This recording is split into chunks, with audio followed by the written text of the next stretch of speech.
With that, Palo Verde College Board of Trustees welcomes your board meeting today. While our community is under public meeting restrictions and stay-at-home orders issued by local authorities, state and local authorities, pardon me, our board meetings will be held accessible to members of the public via Zoom, telephone, and YouTube live streaming. Board members will be participating from remote locations, and there is no actual physical location for which members of the public may attend. Any public comments received via email up to 1/2 hour before the start of the meeting will be read into the record by the meeting moderator. These temporary modifications to the public meetings law have been authorized by executive orders from the governor. Until further notice, our board meetings will be held in this manner. Our board is committed to the continued education and safety of our students, faculty, staff, and stakeholders.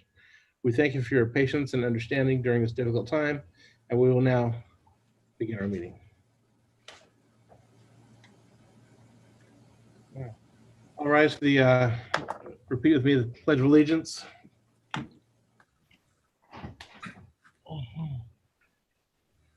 I pledge allegiance to the flag of the United States of America, to the republic for which it stands, one nation, God, liberty and justice for all. All right, we've got a lot going on tonight, folks, so here we go. Ms. Millian, roll call, please.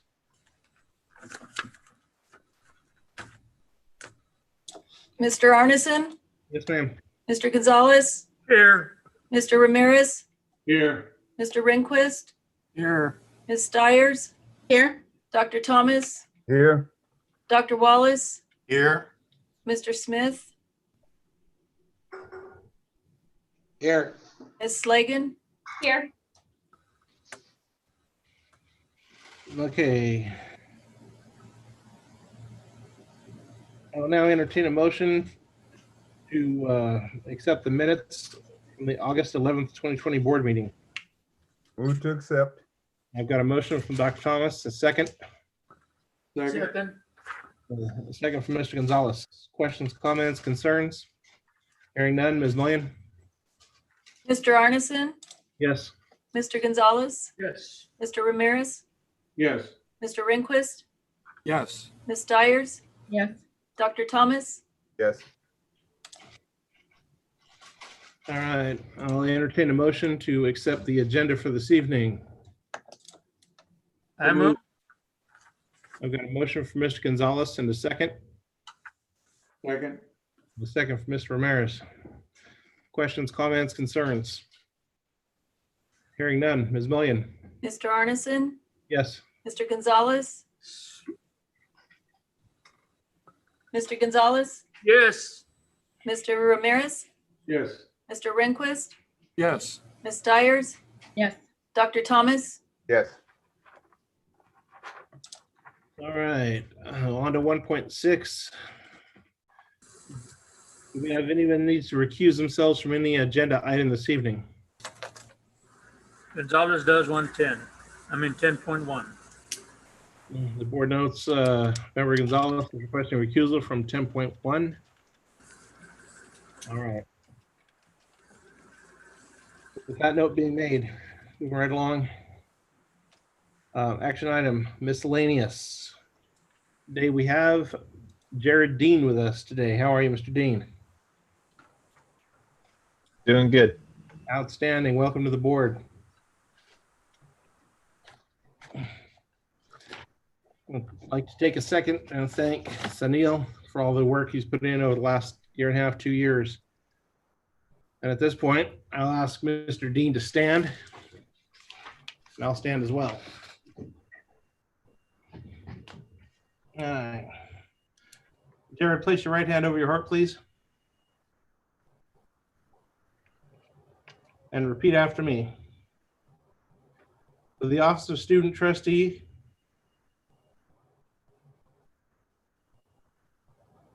for the Office of Student Trustee, member of Palo Verde College, Community College District, as a member of the Community College District, I state your name. Jared Dean, do solemnly swear do solemnly swear that I will support and defend that I will support and defend the Constitution of the United States, the Constitution of the United States, the Constitution of the State of California, the Constitution of the State of California, against all enemies, against all enemies, foreign and domestic.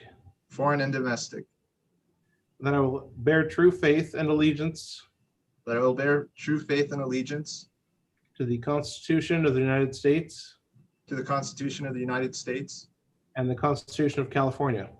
and the Constitution of California, That I take this obligation freely, that I take this obligation freely, without mental reservation without mental reservation or purpose of evasion.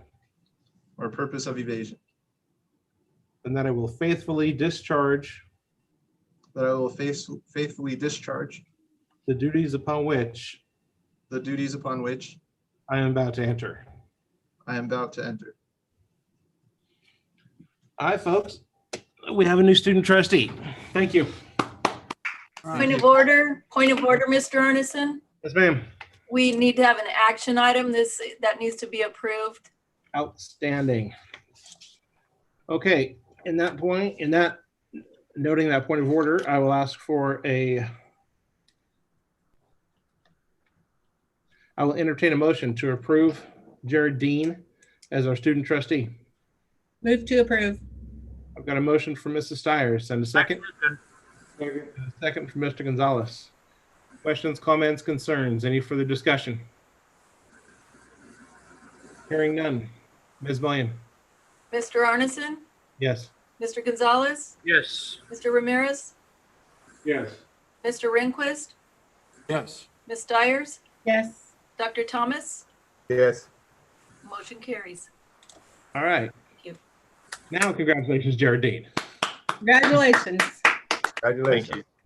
All right, folks. Number 3 is hearing citizens on agenda items. Have we had any put in today, Ms. Millian?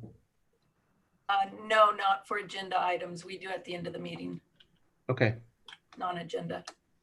on non-agenda. Okay. In that case, moving right along, reports 4.1, CCA, CTA, Mr. Richard Castillo. Good evening, board and Dr. Wallace and all administration. The CTA has but one agenda item on tonight's board meeting, and that is the approval for the MOU between the district and the association regarding an extension for from the MOU from March regarding COVID-19 pandemic items and all. And so I want to thank Dr. Wallace and Mr. Smith for their help in the negotiation process for this MOU. It didn't take us a long time or anything, and it was pretty much just back and forth, and we got right through it. And there it is for your approval later on tonight's meeting. And with that being said, I have nothing else to report unless you have any questions for me. Good. Did a good job. I have none. Hearing no questions, Mr. Castillo, thank you very much. I appreciate it. All right, moving right along. 4.2, Abbott Academic Senate. Sarah Fred. Good evening, board Evening. members, Hi. administration, and members of the public. I have several items I want to report on, as the last month or so has been really busy. The faculty have really been pushing ourselves to overcome the impairments that plagued the start of the term, with the motivation to be significantly stronger and steadier for the upcoming spring term, and at the same time delivering quality instruction right now in the fall. We're not limited entities with boundless resources, but we are able to dig deep, push hard, and find a strength in our collective spirit with the hope that we will never be in this position again. The last meeting, I expressed extreme gratitude to Dr. Wallace for applying for the Chancellor's office for a late submission for the distance education emergency addendum. And I'm so pleased to say that Palo Verde College's application was accepted, and all 69 courses that were submitted were approved initially by the Chancellor's office on August 12th of 2020. So again, just another major thank you to the administration for following through on that.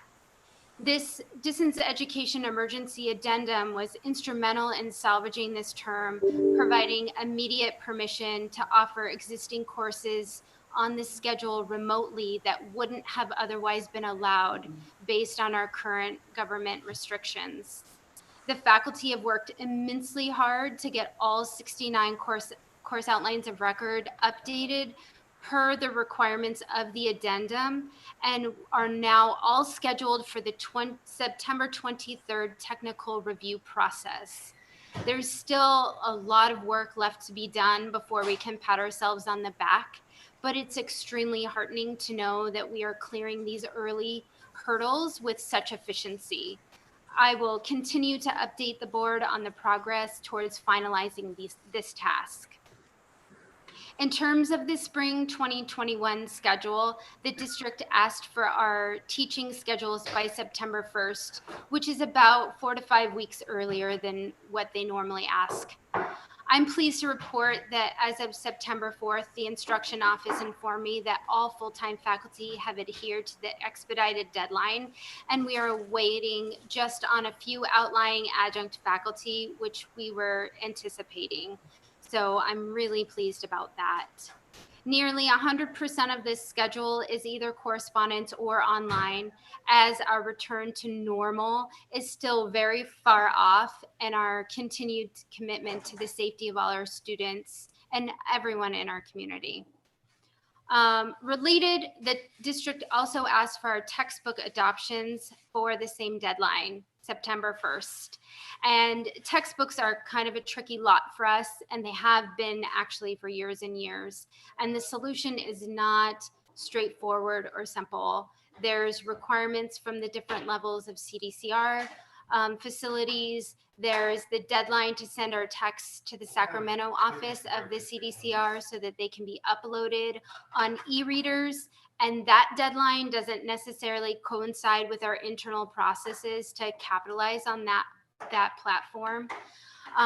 Both publishers and our contracted bookstore policies, sometimes unwritten or not, to print and ship in bulk when students are not able or they don't prefer to use an e-text. And there's long turnaround times if the wrong book is shipped, either because it was accidentally ordered or because a student made a change to their schedule. So all of this means students have an extremely uphill battle ensuring that they have the correct textbook within the first week of the term. And the faculty are extremely tuned in to these issues. And for some disciplines, it's much more complicated than for others. But we are looking forward to working with the instruction office to drastically improve on this less than ideal and difficult bookstore process. And my final item to report on includes another very warm thank you to Dr. Wallace. He invited me to the weekly Riverside County teleconference regarding COVID regulations. The last one was on Wednesday, September 2nd. And on that call, the county provided as much guidance as they could. They're still kind of waiting for some of the guidance to fully be fleshed out. But it was in reference to the new statewide color tier scheme, and underscored that this new tier system supersedes all other guidance. I'm sure you all know that we are currently in purple, widespread infection, and the most restricted. In order to step down to red, we have to reduce our county positivity rate and remain there for 2 consecutive weeks. And I believe that statistic comes out each Tuesday. Once we're on red, higher education is allowed to resume some in-person instruction, provided the district is adhering to the statewide higher education guidelines. If the county is on red and we start holding in-person instruction, but not adhering to the guidelines, the county said that they will shut us down, regardless of what tier the county is at. It's my understanding right now that the Chancellor has given guidance to Dr. Wallace that our very few face-to-face courses may continue. And I just want to ensure that Academic Senate is doing everything that we can to ensure that we're meeting all of the statewide guidelines for full compliance.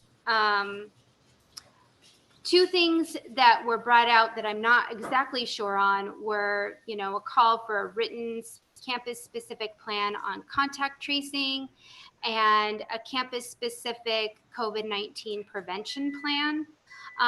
So hopefully those can, if they haven't already been addressed, we can start tackling those in our various committees. While we are anticipating all of our courses to be taught remotely in the spring, some courses just cannot be, like nursing courses or like welding or autos. And if we have the capability of continuing some waivers in that front, like critical infrastructure face-to-face courses, or we're able to work with PVUSD with hybrid-based courses for our welding, computer, auto, and building trades courses. Or even if we're able to offer new opportunities such as small group student support services for DSPS students, I wouldn't want those opportunities to be derailed, because we don't have, an adequate plan. In closing, I want to say thank you to the administration for the increased communication with the Academic Senate leadership over the past few weeks. It has made an enormous difference to the efficiency and teamwork of the faculty at large, which has widespread positive impacts on our students. I hope we can continue to build on this communication and work together to continue to build value for our community of students and our internal stakeholders. So thank you, and any questions? I have a comment though. Yes. It's good to hear the report that you just gave us. It is a pleasure for the board to know that the teachers are very, very much aware of what's going on and are doing the best they can. And they have. And we really appreciate that as a board. Thank you for your report, and it's a very good report. Thank you so much. Any other questions for the Academic Senate? Hearing none, Ms. Freed, thank you. I appreciate it. All right, CSEA, Chapter 180, President Richard Soto or his designee. All right, not here tonight. All right, so 4.4, Associate Student Government, Jared Dean.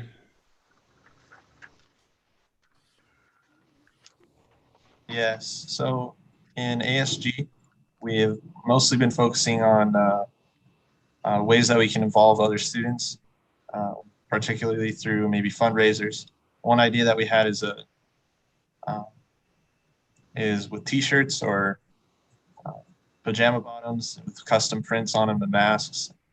Then we're also thinking of doing an online pumpkin contest where people send in pictures and there'd be a prize at the end, or maybe a costume contest. And we were also thinking the idea of having a weekly or a newsletter to go out to all students. And we've been having our meetings over Zoom every Tuesday morning. And that's it for my report. All right, questions for Mr. Dean? Hearing none, thank you very much. 4.5, Superintendent President, Dr. Wallace. Thank you. I have just a couple of updates. I want to tag on to the last thing Sarah was talking about.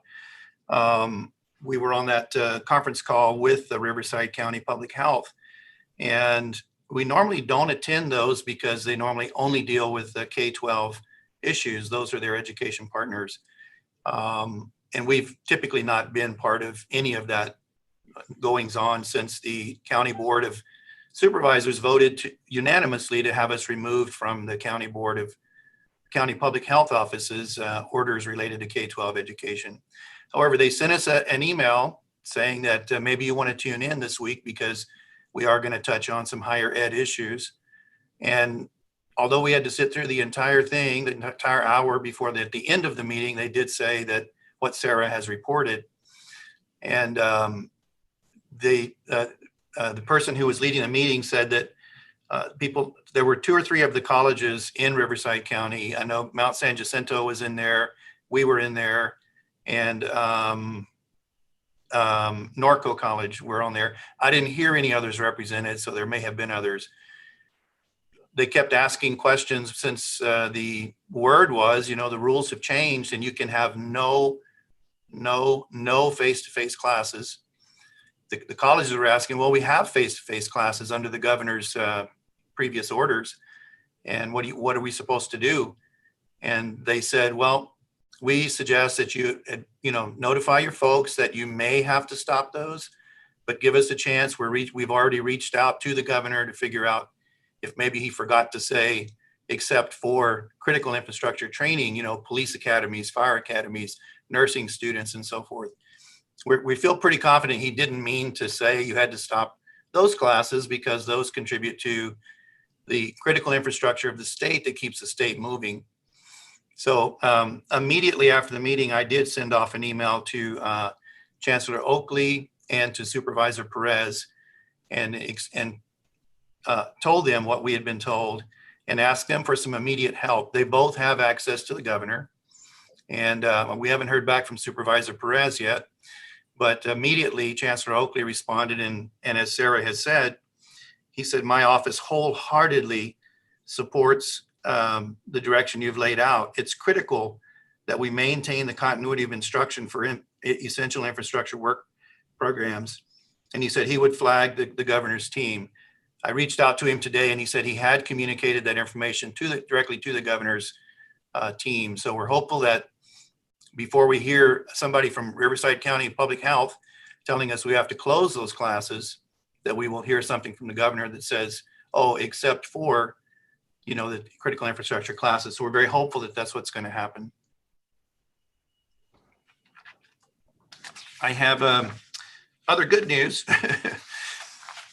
I also attended, this is not the Rural Community College Association, but the ACCT is reaching out to the rural colleges, and they want to start some kind of an outreach to a dozen or so rural colleges in the state of California. Really, they're reaching out all around the United States, but in California, there's about a dozen or 15 of us that would be considered rural. And the 2 questions that the CEOs, this was only for CEOs, they were asked, what challenges are you having? What's challenging you from doing your work? And that was about half of the conference. And then what's working for you? So they just wanted to get their head around what are the challenges and what are the opportunities that are working for us. And I just wanted to highlight a couple of things that I heard from other colleges that I thought, wow, that'd be nice if we could do something like that here at our college. And one of those things was Reedley College has a 320-acre working farm in their agricultural program. And I know that our ag instructor, Greg, has talked about the possibility of doing that.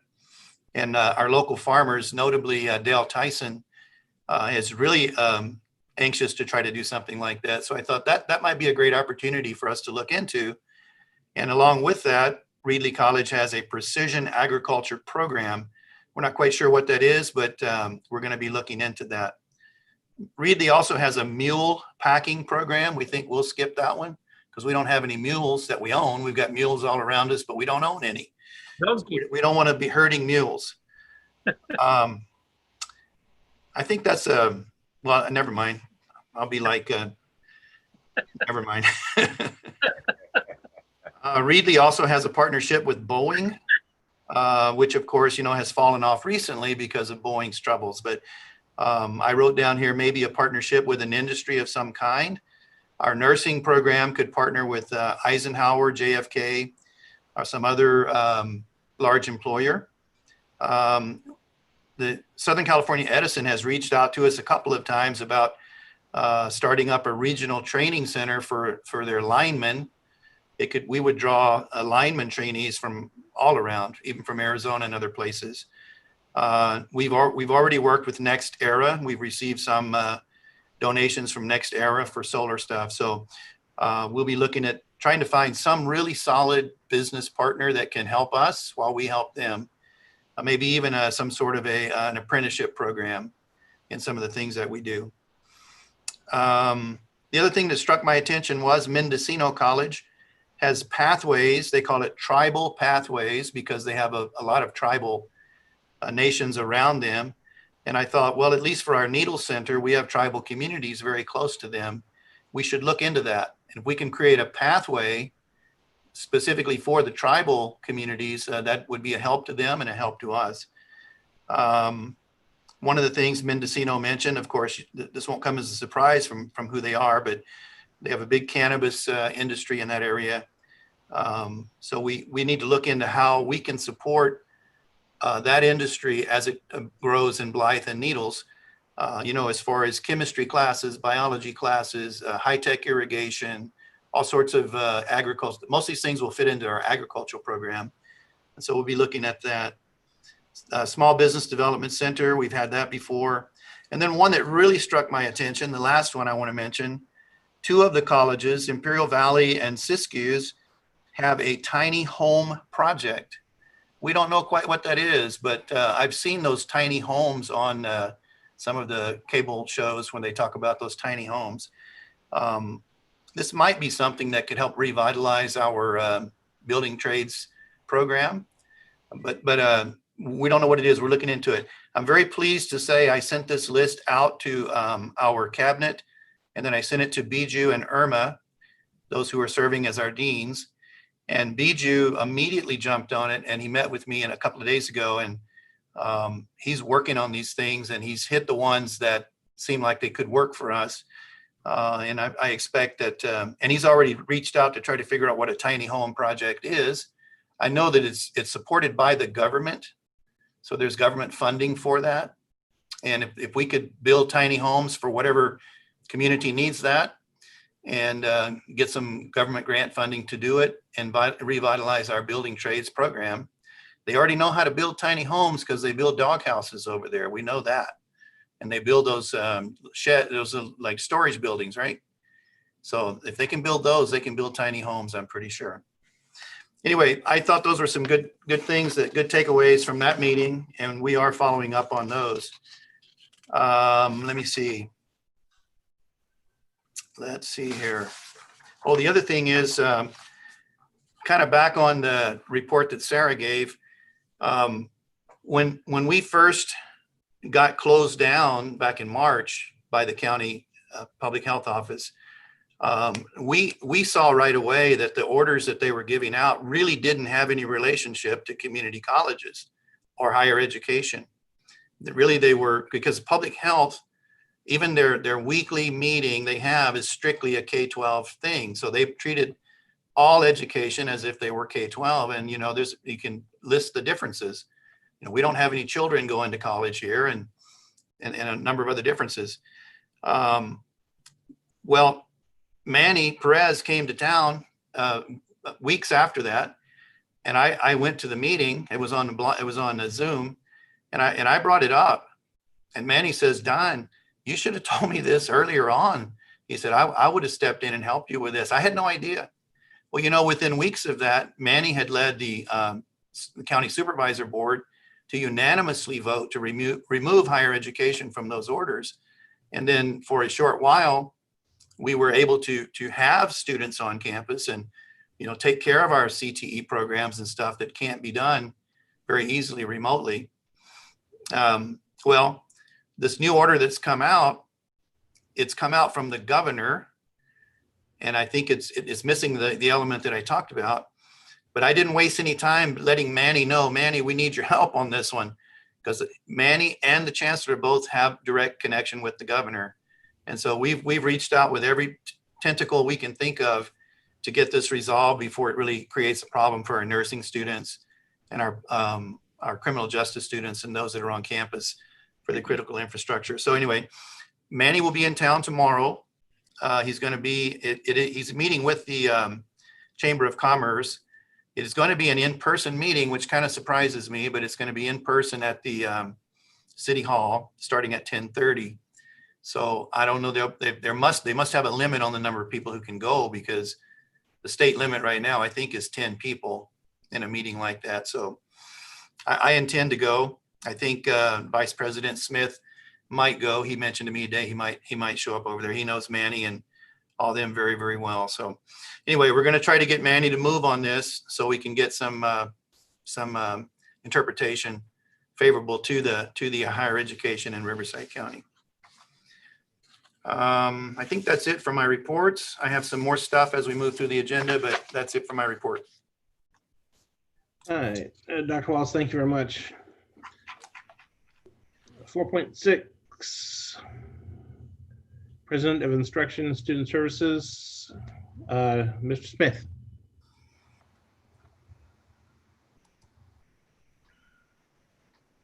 Hey, Willie, hey, you got to unmute. I believe Sarah covered most of my topics this evening with her excellent report.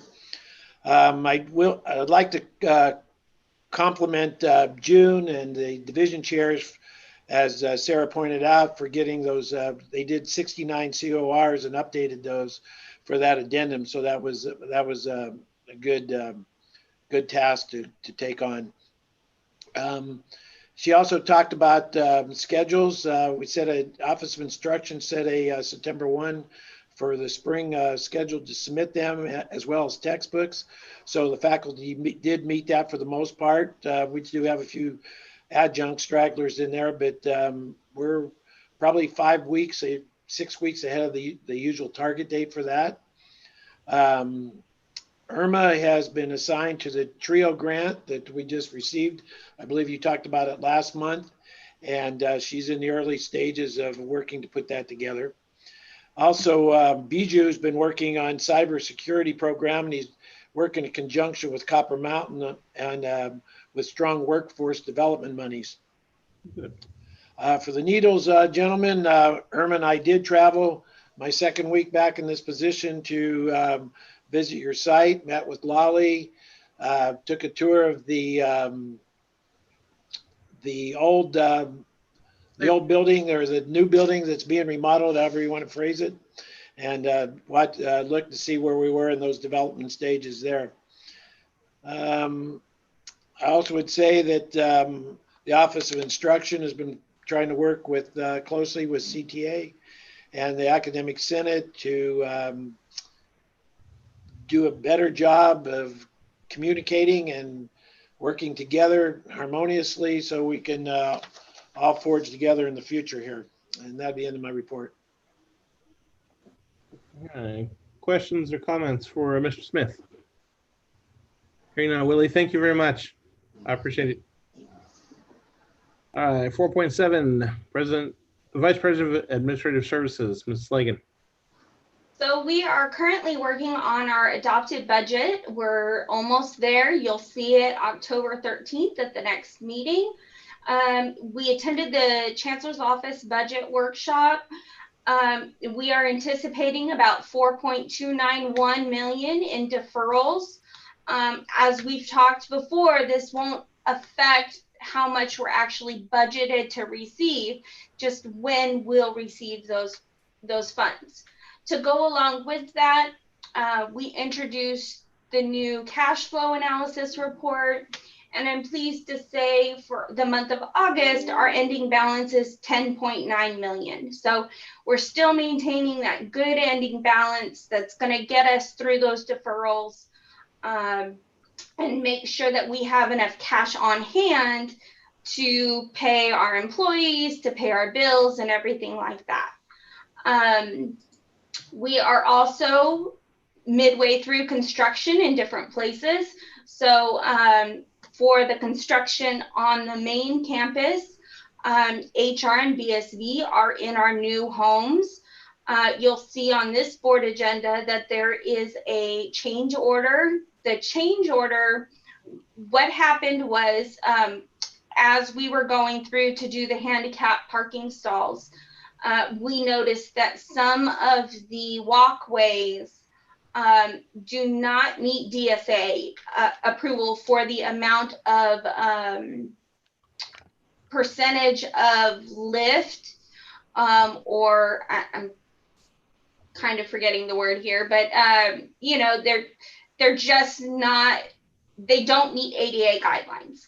So what we have to do is we have to rip up some of that concrete out and re-pour, and then also redo the parking, the ADA parking stalls. And we're doing that in cement. So hopefully it'll last longer than we had originally budgeted for asphalt, which, so it'll last much longer. It's going to be better for us.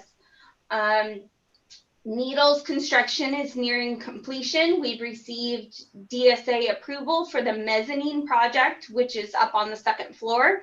We're going to turn that into a wet lab.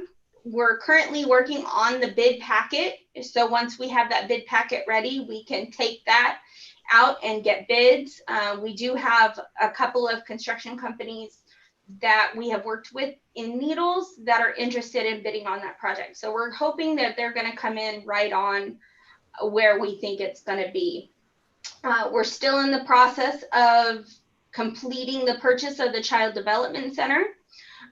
So we hopefully will finish that rather soon, and then we can move to the design phase on that. We have submitted designs for our new counseling center, which will be housed where the business office used to be. So once we receive notification back from DSA on that, we can begin getting those plans out and getting that bid out. We also, as far as the foundation, handed out 30 laptops to students this past month on the 25th, and all scholarship checks have been distributed. So that's going on. We also received a grant through IE Cares, Inland Empire Cares. So what we're hoping to do with that is purchase some prepaid Wi-Fi, so that those students of ours that don't have Wi-Fi, we can provide them with that. So we're working on that. We'll give you an update on that. We also installed the new copier for distance learning, which was a big help for them. And our information technology department has been busy getting ready to switch out all the faculty to laptops, taking away their desktops and giving them laptops so that they can work from anywhere, which will help us with any COVID related issues or anything down the road where we might have to be remotely. Other than that, that's all I have. All right. Hi, Stephanie. Thank you very much. 4.8, Dean of the Needle Center, Lolly.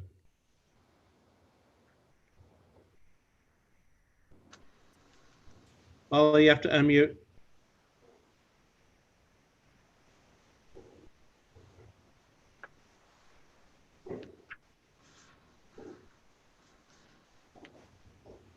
Good evening, everybody. Between Dr. Wallace and Mr. Smith and Ms. Slagan, pretty much everything that's been going on in Needles has been covered. My big news is that Jeannie Johnson and Albert Brambilla are both back from their extended leave. So we're finally a full contingent here in Needles, and that's very good news for us. For what Stephanie said, we did have 3 Needles students that received laptops, so we're very grateful to the foundation for that. We've started distributing some Chromebooks for students and still looking for fixed period prepaid hotspots that similar to what Stephanie mentioned. As far as the local tribal departments, the Native American students, we are, both Bijou and Irma have looked into it for us, and I've sent out all the information at this point to the Fort Mojave Indian tribes as well as the Chemehuevi Indian tribes. the Chemehuevi, who are about 45 miles from us, are also going to be included in our virtual GED preparation program that Maureen Burt is right now spearheading. And we expect that program to also include the Blythe GED students, as well as those from Needles. Excuse me. Thanks to Alejandro Clark, the River Consortium has started a virtual parent education project with Needles Unified District up here, and it's been very successful, and we expect it to continue with a lot of information for Needles high school or Needles Unified School District parents, and with the addition of guest speakers and regular updates from our superintendent, from their superintendent, Dr. McNeil. And really, that's about all I have from Needles. Thank you. If you have any questions, I'd be happy to answer them. Questions for Lolly? Hearing none, Lolly, thank you very much. I appreciate it. All right, brings us down to the Board of Trustees. So we'll start with Ed. Oh, well, I missed last meeting because I was on vacation. I went to Ventura and stayed at the beach house that we do every year. And I enjoyed myself and been lazy since then. That's all I have to report. All right, Dave. I'm still seeing through my eyes and listening pretty well, but I'm not getting a whole lot else getting done. I'm spending a lot of time in Flagstaff. All right. Angel? Everything's good. Nothing tonight. Thank you. All right. And Stella?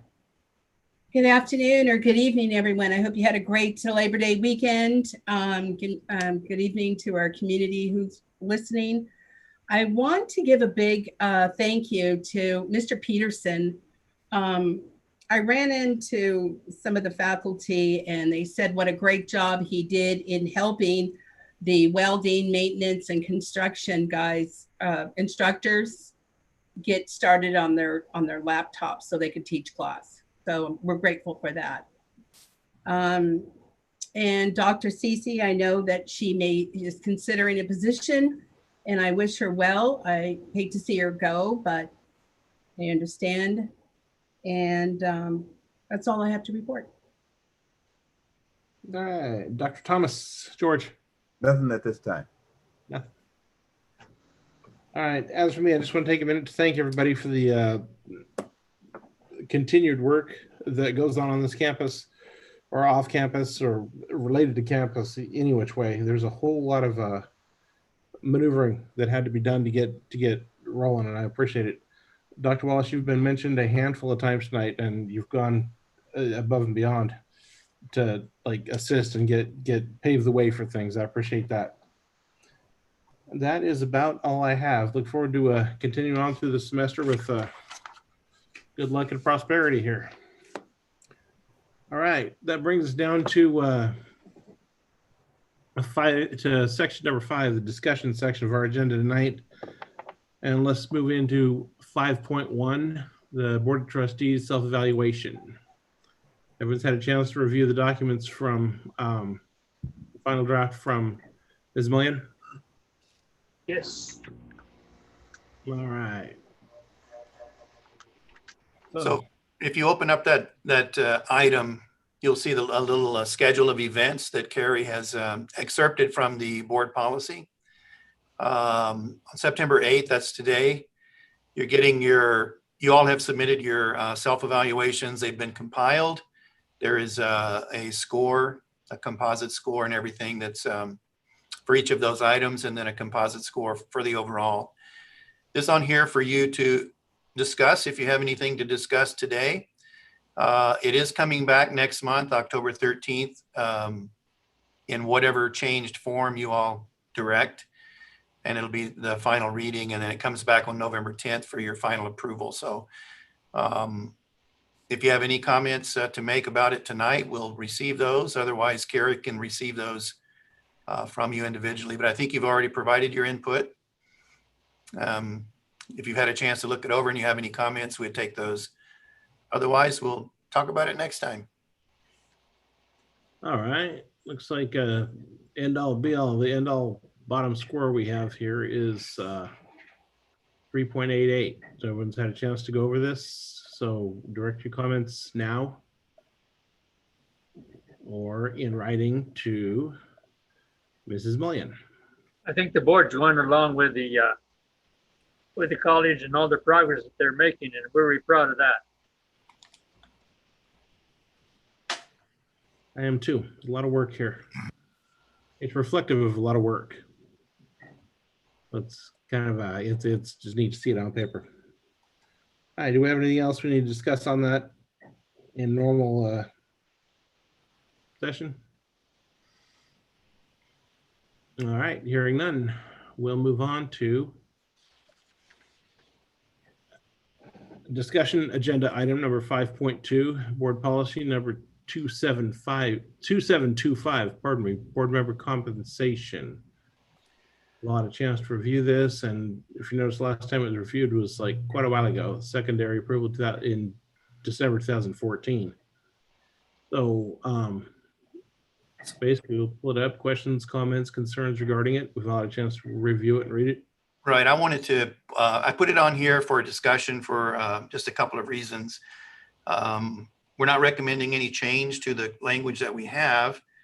What I included, if you click open the item, you'll see that Ed Code 72024, which this is built on. Our board policy kind of condenses that language, but it's certainly completely consistent with the language. If you're looking at if you click open that Ed Code section 72024, I just wanted to highlight a couple of things for you. As you're there, give you a second. I know it's a little awkward, but hopefully you're all there. Yeah. Okay, so as you look at that page, the first thing you've got that those numbers like 1, 2, 3, 4 in parentheses. Yes. And going 5, 6, and so forth. Under number 4, that's where our college falls, because they're talking about FTES, full-time equivalent students. If you're somewhere between 1,000 and 10,000, then you fall under paragraph 4. And since we're about 2,000 and some, maybe 2,300 FTES, we're under paragraph 4.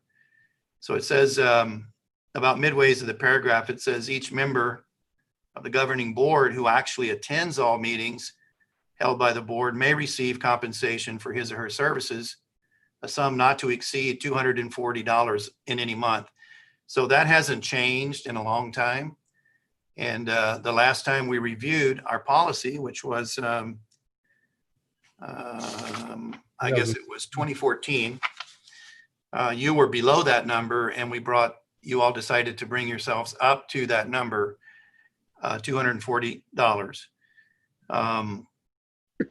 And then if you go down under number 5B, any board member who does not attend all the meetings held by the board in any month may receive as compensation for his services an amount not greater than a pro rata share of the number of meetings actually attended. So if we had one meeting in a month and a board member, now there are some exceptions and we're going to cover that in just a minute. But if a board member didn't attend the one meeting that we had a month, then their pro rata share would be 0. If we had 2 board meetings in a month and they attended one, then it would be, of course, half of the allowance. If you look down under letter D, so we're on B, skip C, go to D.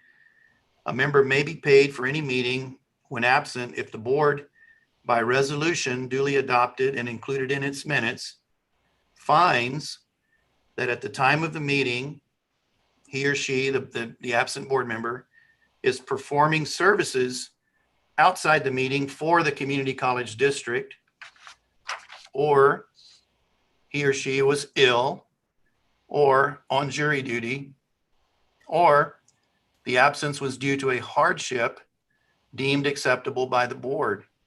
The compensation shall be a charge against the funds of the district. Well, they all are against the funds of the district. So I'm bringing that to your attention. I know that every time a board member is absent, you all vote to excuse the absence. I just wanted to point out to you that the Ed Code has some very specific exceptions to being absent and also being paid. And they are, if you're out actually on college business and you can't be at the board meeting, if you're out sick, if you're on jury duty, or there was a hardship, it says deemed acceptable by the board. So that kind of opens it up to whatever the board would deem a hardship. So typically for we've never even, since I've been here at least, we've never even tried to consider whether the absences met these conditions or not. I would encourage the board to think about that.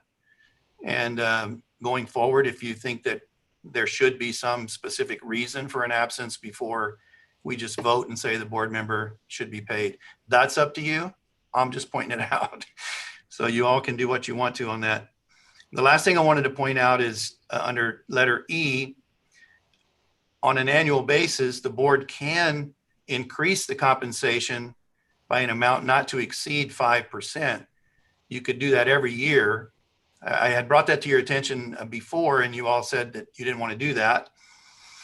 But if you ever decide you wanted to increase your compensation, the Ed Code allows you to do it no more than 5% per year. You'd have to do that every year. Otherwise, it would go up only by board action if they increase the rate beyond $240 a month, and then you'd have to also vote on that to increase your rate. But anyway, you have the Ed Code there. I've pointed out the highlights to you. We're not recommending any changes to your document. I think in my view, I might encourage you to change a little bit of your practice as far as what an excused absence is, but that's, again, completely up to you. You're the bosses, you can get to decide. Any questions on that? No questions yet. Questions?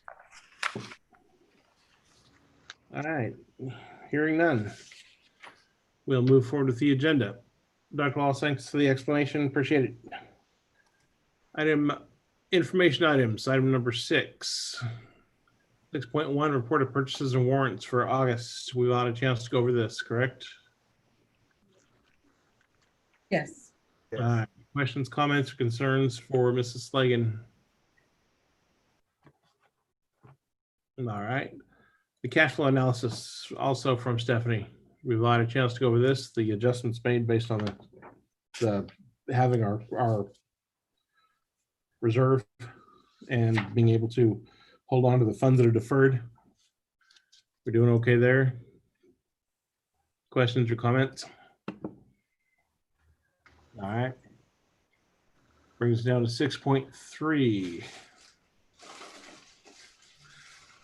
Board member Ned Hyduk has submitted his resignation, and that was effective August 12th. Got other obligations and opportunities and plans, so the board makes note of that. Questions or comments regarding Ned? We won't accept it. I just have a comment. I just, I was disappointed that he resigned from the board, but happy that the criminal justice classes were going to be taught. And I was disappointed to hear that he was only able to teach one class and then leave that position. I think our students went through enough with COVID-19, and I want to thank Willie Smith for stepping in and covering bases for our students. If it hadn't been for Willie, I don't know what the students would have done. So that's my take on that. Thank you. Thank you. Any other comments for on Mr. Hyduk's resignation? Hearing none, it was good to work with him, and we wish him well. Yeah. 6.4. We've got the resignation of Instructional Services Technician 1, Daniel Burton. Any further information we need to discuss on this? I have a question. Maybe Dr. Wallace could answer this. When they submit a resignation letter, can those be emailed to us, or is that we don't look at those, or? You're welcome to look at them. If you would like me to forward them all to you, I'll be happy to do that. Okay. Thank you. All right. We wish Daniel Burton the best. Brings us down to 6.5, Board of Trustees training opportunities. We've got them all nicely laid out here from ACCT and CCLC and everybody. They're very much available for us to take advantage of, folks, myself included. I haven't finished webinar training on a whole handful of these, so not griping at anybody, but we should probably stay current in our training. The problem with that, Mr. Arneson, is that some of these classes are offered from the middle of the day. True. And I've inquired, I wanted to take, but if you're in court all day, you can't do the training in the middle of the day. no, I hear you.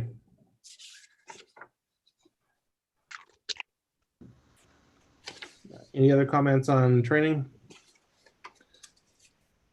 In that case, I'll keep it with keep it in mind and do the best you can. We'll, once we get through this COVID thing and we get back into normal seminars and normal conventions and way of doing things, it'll go back to our normal way of doing things. It'll be a lot easier. All right. Brings us down to consent items on this agenda. So we'll buzz through them real quick, and then at the end, I'll ask for a motion. 7.1, adjunct instructors for fall 2020. We've all had a chance to review this.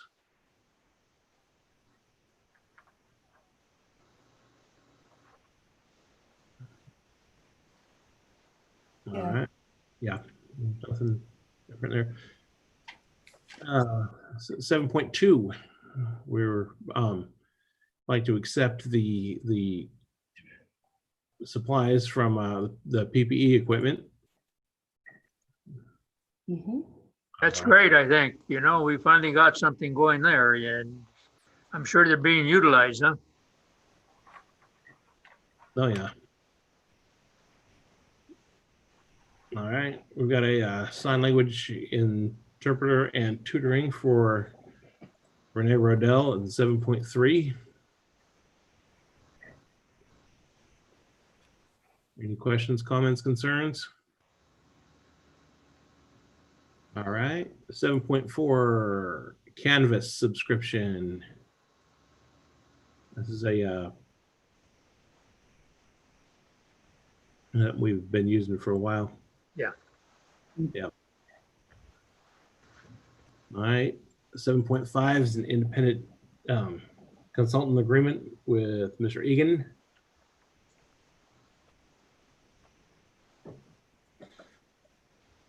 .6 are. I have a question for 7.5, Mr. Eric Egan.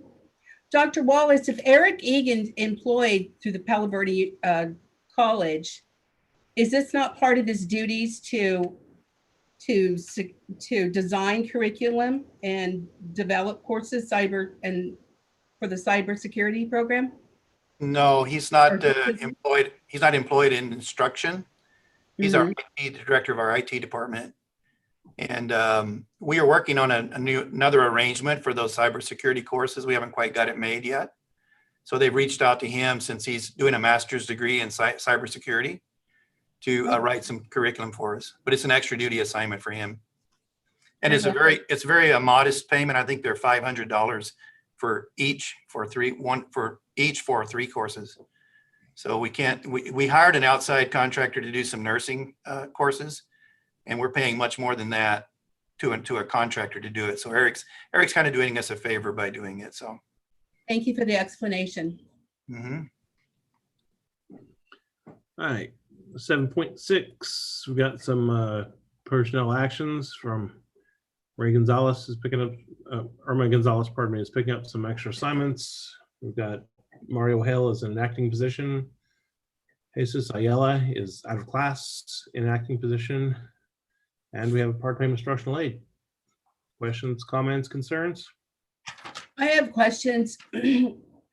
So for these positions, are these positions, will they be out for bid so that people can apply for these jobs? Or I know Irma's is appointed, but at some point will it be open for other people to apply for? Any vacant position that's vacant that doesn't have a person in it, by ed code has to be put out for competitive bids. That's a diversity thing. The state's very interested in allowing all comers to bid on the jobs.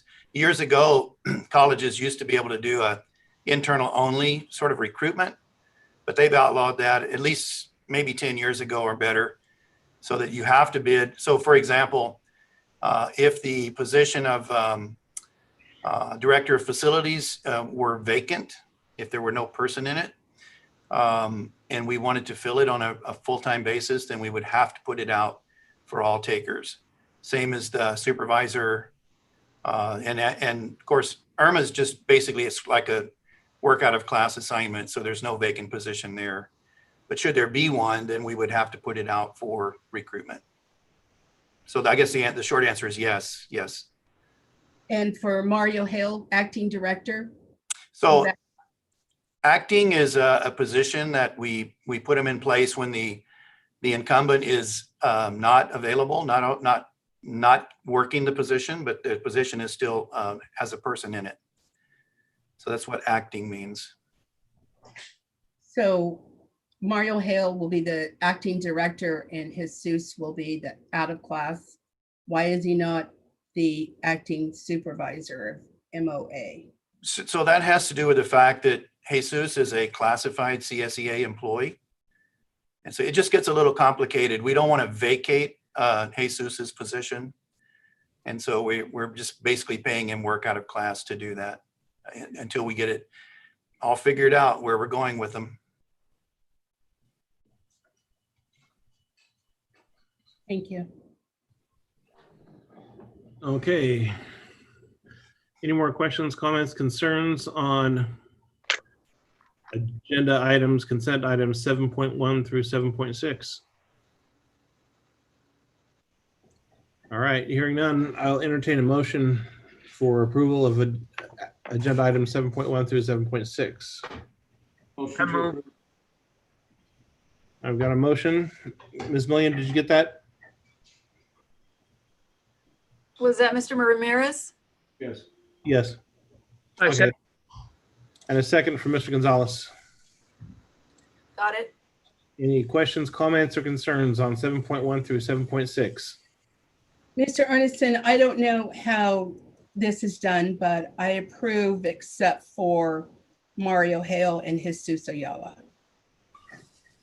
Okay, so do we need to take 7.6 out of the equation then? So 7.1 through 7.5, if we have no further discussion on that, then let's move forward with this motion and get that done. Then we'll pull 7.6 back up and have further discussion on it. We'll move that down to an action item. Okay, so 7.6, pardon me, will now be moved down to an actual action item. And our consent item, the calendar will be 7.1 through 7.5. Yes. Mr. Ramirez, can you please modify your motion? Yes. No, I'd like to keep it as it was. Sorry. You have to move to approve. Is that what he's asking you? Yeah, I need a motion to approve action items 7.1 through 7.5. Move to approve. All right, and a second. All right, folks, here we go then. We'll take them all individually. Hearing no second, it will die on the floor as is. So let's get on with entertaining a motion to approve. Hey, Brad, Yes. let me just make a clarifying point so that some of the board members might know what's happening. Any board member can ask any of the items on the consent agenda to be moved to an action item. And that just leaves the rest of them. That's the only ones available now for consent are 7.1 through 7.5. The board member doesn't have to have a reason for doing that. He or she can just say, oh, I'd like to move item number X to an action item. So that's perfectly within, what do you call it? Protocol to do that. So it's not like, yeah, we don't really get a choice in that. So really only 7.1 through 7.5 are still available for consent approvals. So rather than going through each one of these, point of order, rather than going through each one of these individually again, because it looks like there wasn't any problem with 1 through, what was it? 1 through 5. 1 through 5 and so forth. Stella, if you will remake your motion, I will second it. Move to approve 7.1 through 7.5. I'll second the motion. All right, any further questions, comments, or concerns on 7.1 through 7.5? Hearing none. Ms. Millian. Mr. Arneson, Approved. Mr. Gonzalez, Yes. Mr. Ramirez, Yes. Mr. Rehnquist, Yes. Ms. Dyers, Yes. Dr. Thomas. Yes. I have a point of order. On 7.6, since there are 1, 2, 3, was it 4 different positions here? Now, are we going to take each one of those individually?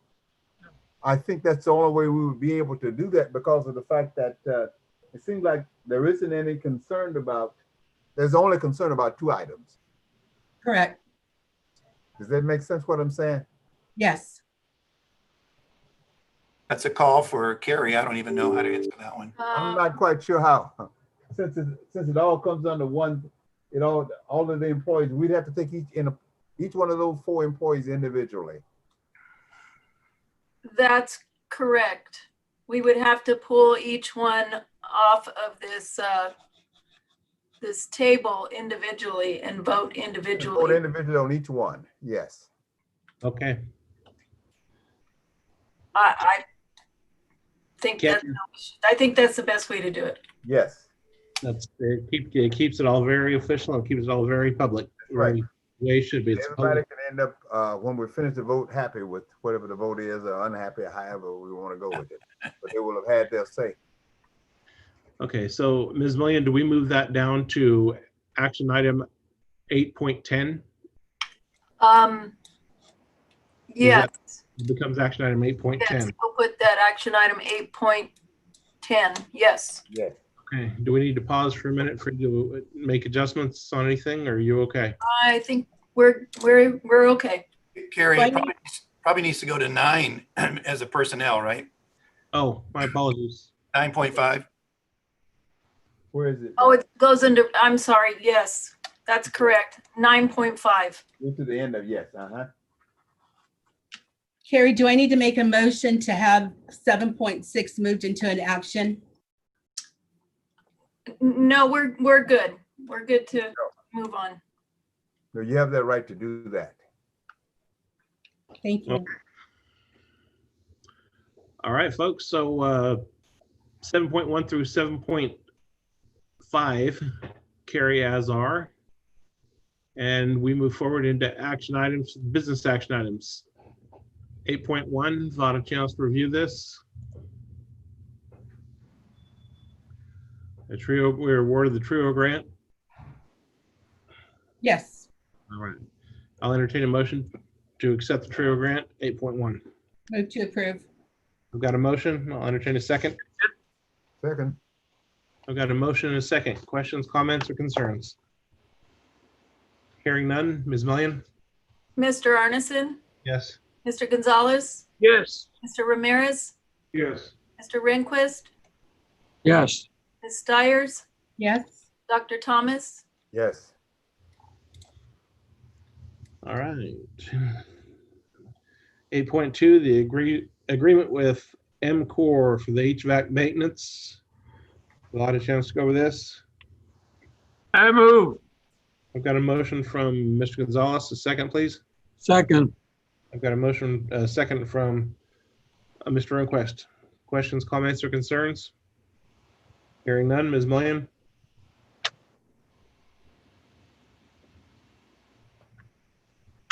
I'm sorry, one moment. Take your time. Mr. Arneson, Yes. Mr. Gonzalez, Yes. Mr. Ramirez, Yes. Mr. Rehnquist, Yes. Ms. Stiers, Yes. Dr. Thomas, Yes. and I apologize to Jared Dean. Mr. Dean, how do you vote on this? Yes. I'm sorry? Yes.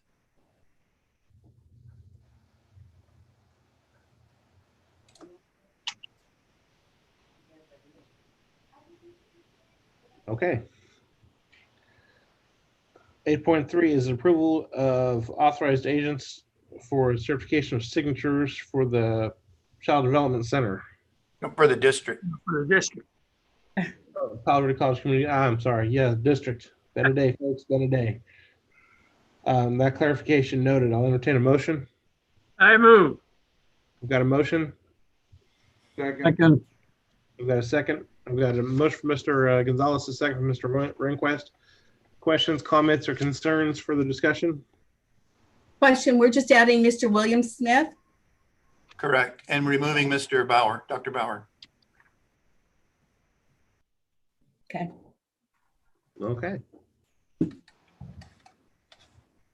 All right, Ms. Blaine.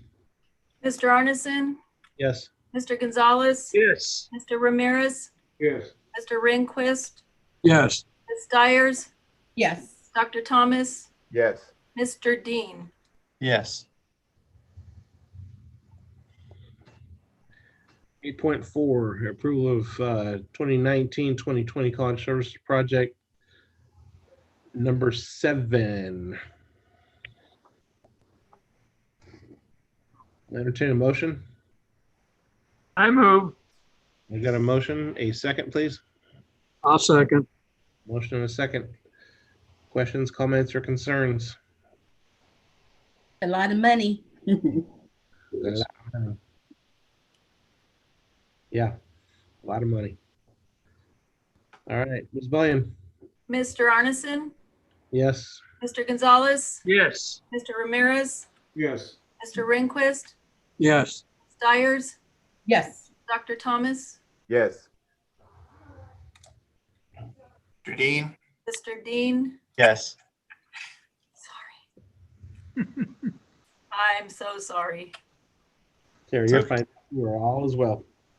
All right, 8.5 is a contract with Cambridge West Partnership LLC. I'll entertain a motion, please. So moved. Motion to approve. Oh, I've go got a- ahead. I've got a motion. I'll entertain a second. Second. I've got a motion, a second. Questions, comments, or concerns? Hearing none. Mrs. Millian? Mr. Arneson, Yes. Mr. Gonzalez, Yes. Mr. Ramirez, Yes. Mr. Rehnquist, Yes. Ms. Stiers, Yes. Dr. Thomas, Yes. Mr. Dean. Yes. Okay, moving right along. 8.6 is the Job Seeker Master Services Agreement. I'll entertain a motion. Move to approve. Got a motion from Ms. Stiers. A second, please. Second. Got a second from Mr. Gonzalez. Questions, comments, or concerns? Hearing none. Ms. Millian? Mr. Arneson, Yes. Mr. Gonzalez, Yes. Mr. Ramirez, Yes. Mr. Rehnquist, Yes. Ms. Stiers, Yes. Dr. Thomas, Yes. Mr. Dean? Mr. Dean? Jared? Mr. Dean, how do you vote on this? Is he still with us?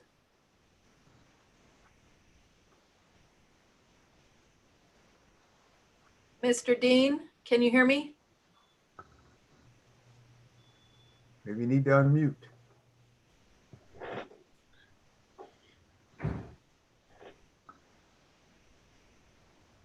I think he's lost the connection because his deals are popping up. I think so too. Okay. Yeah, Like he's trying to work on it. yeah.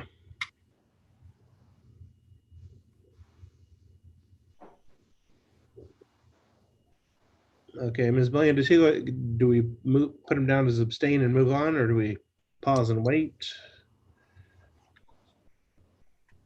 Let's pause. Hold on just a moment. Okay.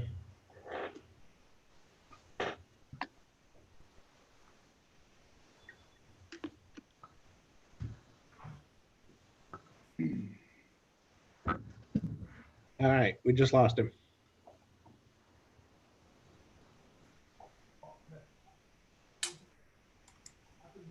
Okay, Okay, we'll move forward, and I'll make note of that in the minutes that he was disconnected from the meeting. okay. Moving on, 8.7, independent contract for agreement with Dr. Teresa Becker. I'll entertain a motion. Move to approve. A second, please. Second. We've got a motion and a second. Questions, comments, or concerns? Hearing none. Ms. Millian? Mr. Arneson, Yes. Mr. Gonzalez, Yes. Mr. Ramirez, Yes. Mr. Rehnquist, Yes. Ms. Dyers, Yes. Dr. Thomas, Yes. Okay, 8.8, Keenan Associates Benefit Bridge Services Agreement. I'll entertain a motion. I move. A second, please.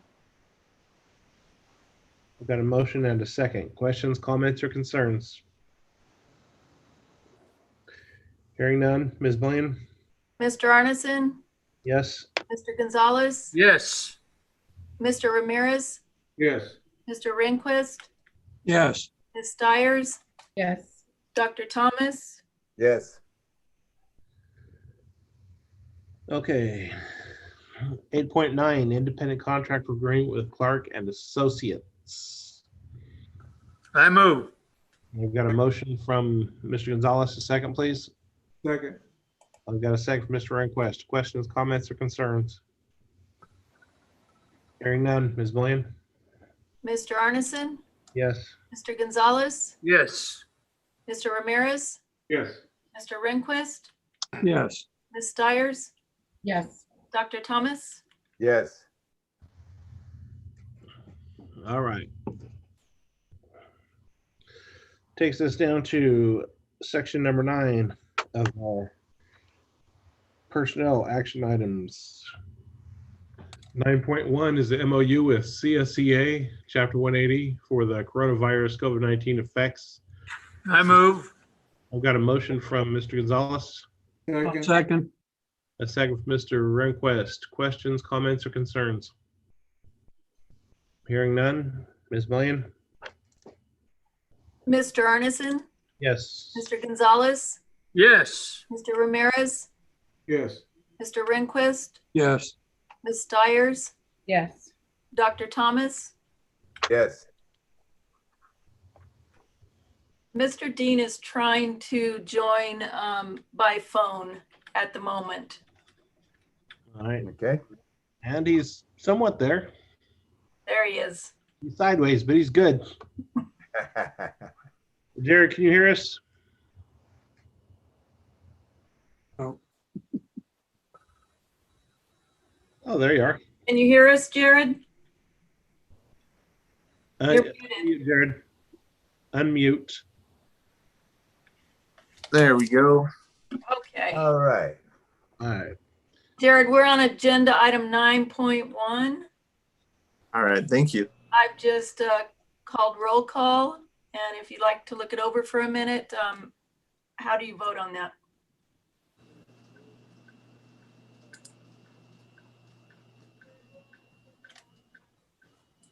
Nine 9.1. Yes, sir.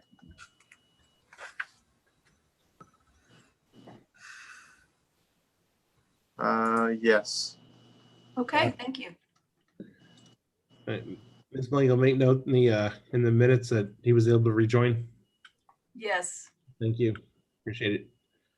Okay, moving right along. 9.2, employment contract with Mr. William Smith as an acting vice president, instruction and student services. I move. Got a motion from Mr. Gonzalez and a second from Dr. Thomas. Questions, comments, or concerns? Hearing none. Ms. Mullion? Mr. Arneson, Yes. Mr. Gonzalez, Yes. Mr. Ramirez,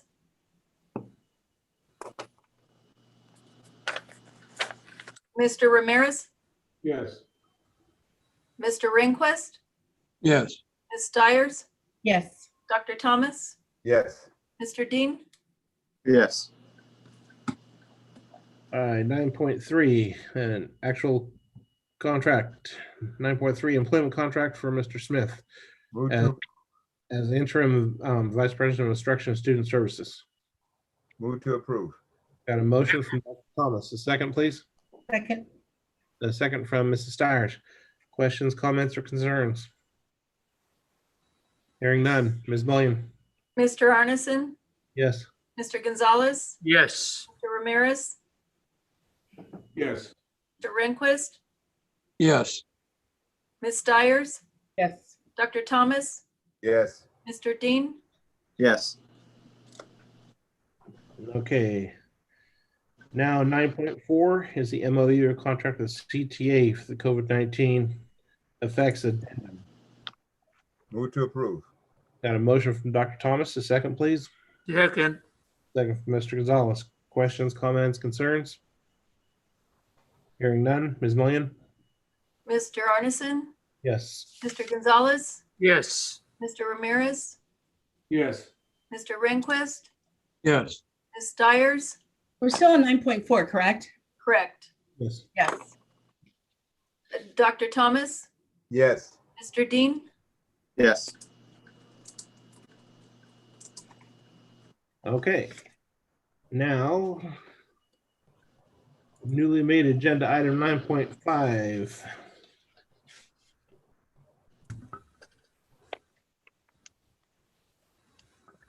Don't have a 9.5. Okay. So before we get into this, quick question for you, Carrie. Is it 9.5, 9.6, 9.7, 9.8? Or is it 9.5A, 9.5B, 9.5C, 9.5D? Not, we'll stay with the numbering system. Okay. As it's laid out in 7.6, Irma Gonzalez being number 1. She will be item 9.5. Right, but A, or you said you wanted to do the number. No. We'll Oh, stay I with. see. Each one is 9.5, Mario's 9.6. Is that how Yeah. you're doing it? Correct. Okay. All right, give me a quick second. Let me get. Mr. Arneson, maybe if you should say the name, it would. Absolutely will. I absolutely will. Okay. In that case, new agenda item number 9.5. Irma Gonzalez. I'll entertain a motion. I move. We've got a motion to approve. I need a second. I second the motion. Who motioned? I'm sorry? Who made the motion? I did. Gonzalez. Okay. Questions, comments, concerns regarding 9.5? Irma Gonzalez overseeing the Student Services? Hearing none. Ms. Mullion? Mr. Arneson, Yes. Mr. Gonzalez, Yes. Mr. Ramirez, Yes. Mr. Rehnquist, Yes. Ms. Stiers, Yes. Dr. Thomas, Yes. Okay. Action item number 9.6, Mario Hale, Acting Director of Facilities and Operations. I'll entertain a motion. I move. I've got a motion. I need a second. I've got a motion from Mr. Gonzalez, a second from Mr. Ramirez. All right. Questions, comments, or concerns? Okay, hearing none. Ms. Mullion? Mr. Arneson, Yes. Mr. Gonzalez, Yes. Mr. Ramirez, Yes. Mr. Rehnquist, Yes. Ms. Stiers, No. Dr. Thomas, Yes. Mr. Dean, Yes. All right. 9.7, Jesus Ayala, out of class pay as a supervisor of maintenance operations. I'll entertain a motion. I move. Got a motion from Mr. Gonzalez, a second from Dr. Thomas. Me. Dr. Thomas. All right, questions, comments, or concerns? Hearing none. Ms. Mullion? Mr. Arneson, Yes. Mr. Gonzalez, Yes. Mr. Ramirez, Yes. Mr. Rehnquist, Yes. Ms. Stiers, No. Dr. Thomas, Yes. Mr. Dean, Yes. All right. 9.8, Anu Matthews as a part-time instructional aide. I'll entertain a motion. I move. Got a motion from Mr. Gonzalez, a second. Second.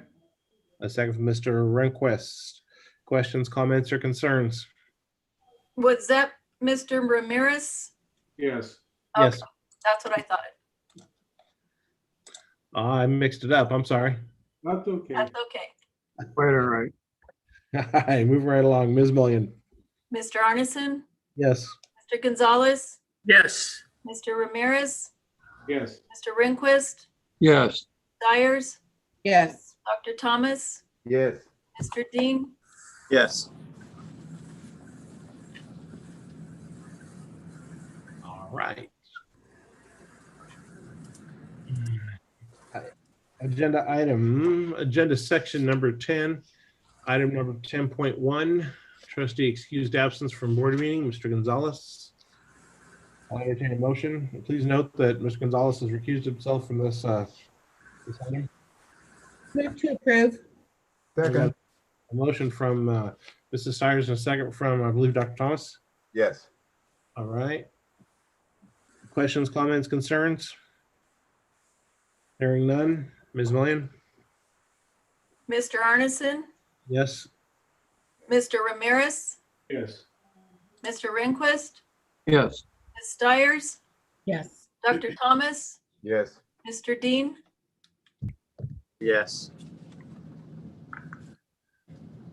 Okay. All right, brings us down to section number 11 of our agenda tonight, hearing of citizens on non-agenda items. we have one submission, and I will read it for the record. This is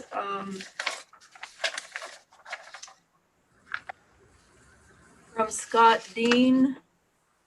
It's the comments for the meeting of September 8th, 2020.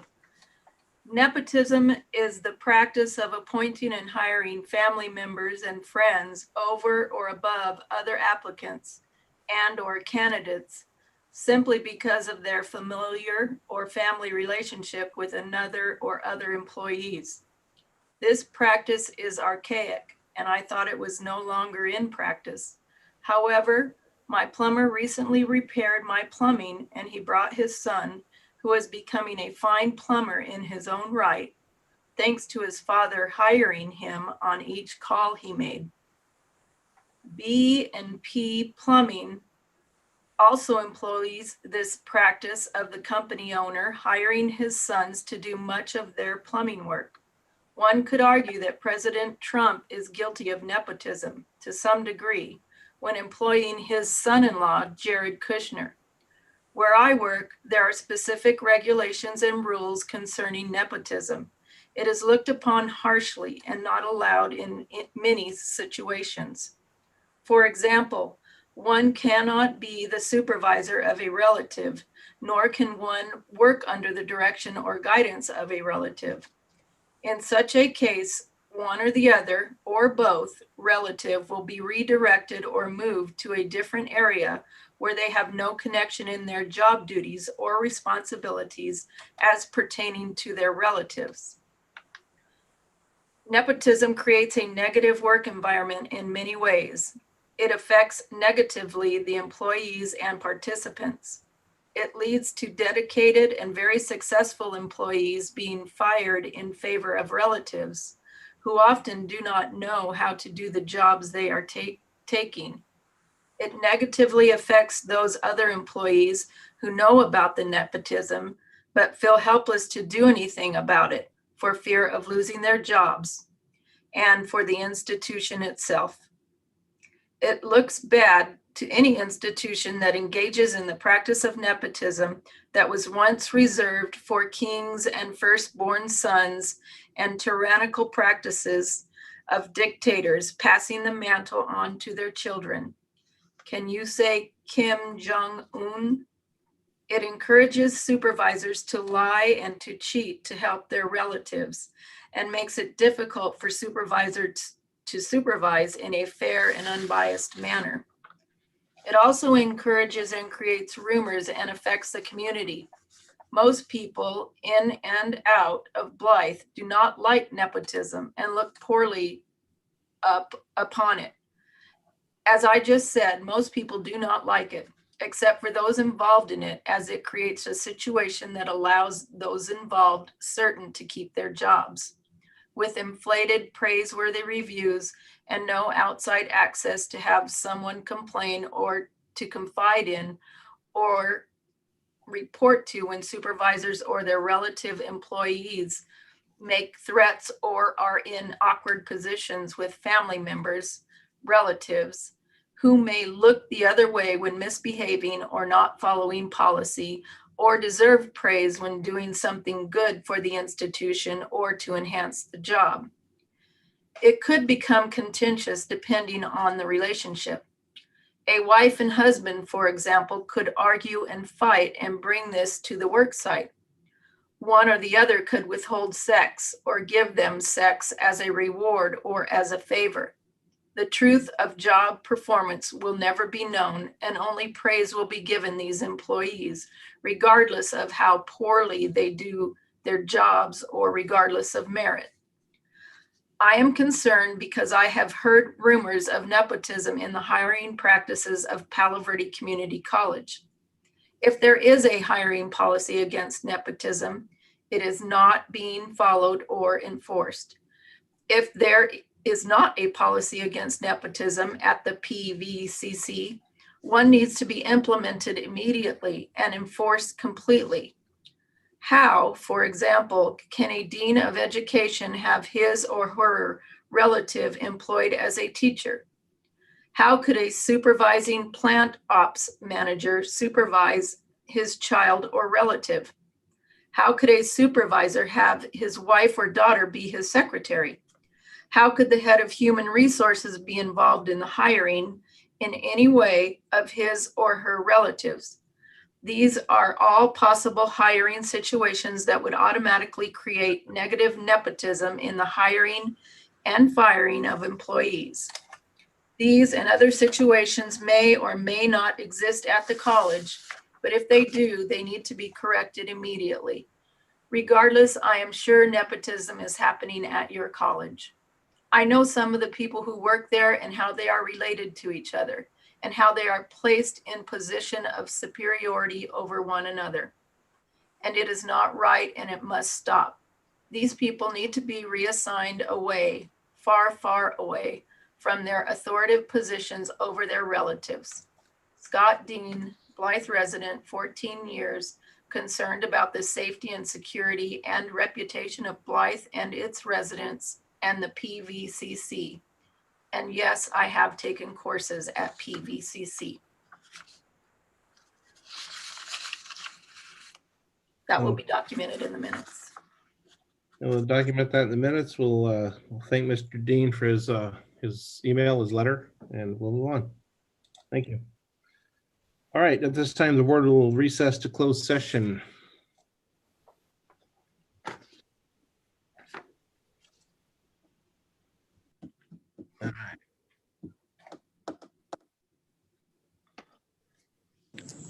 If you see a invitation on your screen, go ahead and click join room.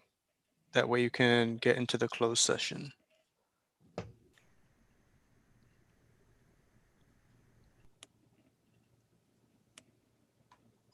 Here you go.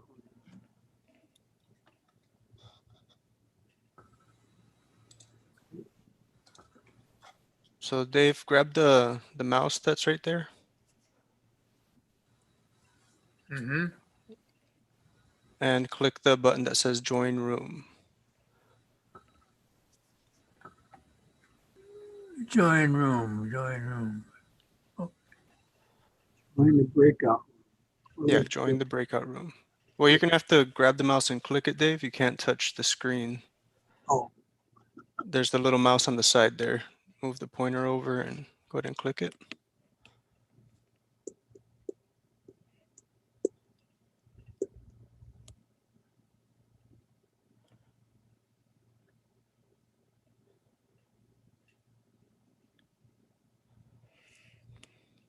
Were you able to click join breakout room?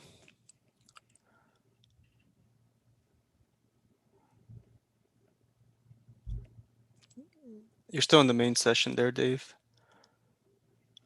There should be a mouse there on the counter that you can move your pointer around with. Don't see it. I just join in. You don't see a mouse there on the counter? I don't. On your table? Next to the keyboard? Next to the keyboard, do you see a mouse? I don't. Maybe I don't know what one looks like. Lamar, is Bob there at the Needle Center? I don't know if he's still there or not. Maybe give him a call. I can try. Thank you.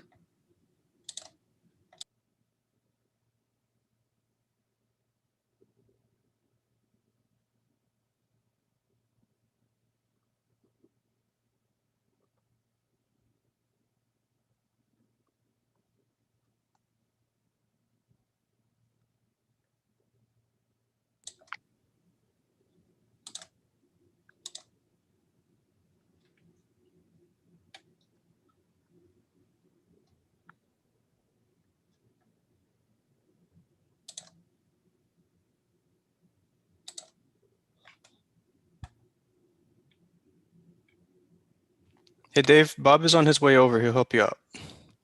Okay.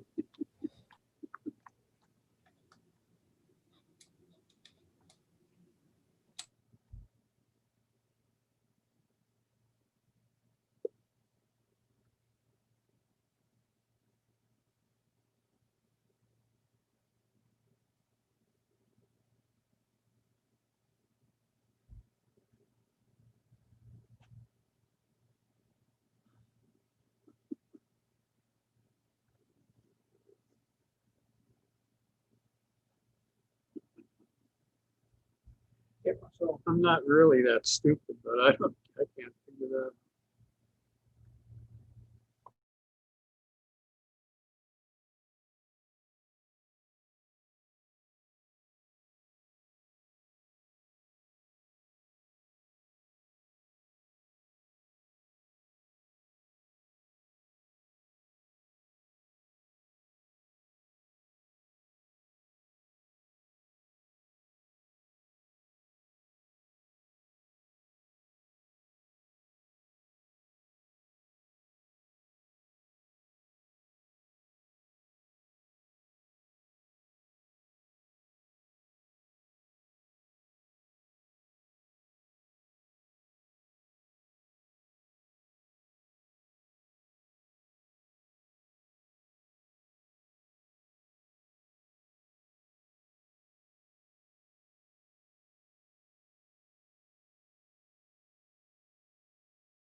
You're on mute, Brad. All right, how's that? Good. All right.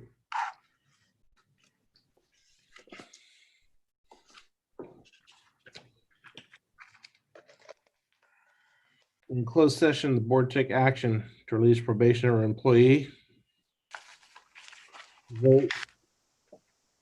Each vote was 6 yes, 0 no, 0 abstain, and 0 absent.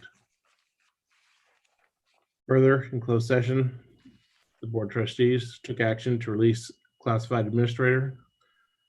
The vote was 5 yes, 1 no, 0 abstain, and 0 absent. That's the result from tonight's closed session. So with that, if there's no further questions, comments, or concerns, we'll have to close this meeting. Y'all, thank you very much. A lot of work tonight. Yeah. Difficult evening.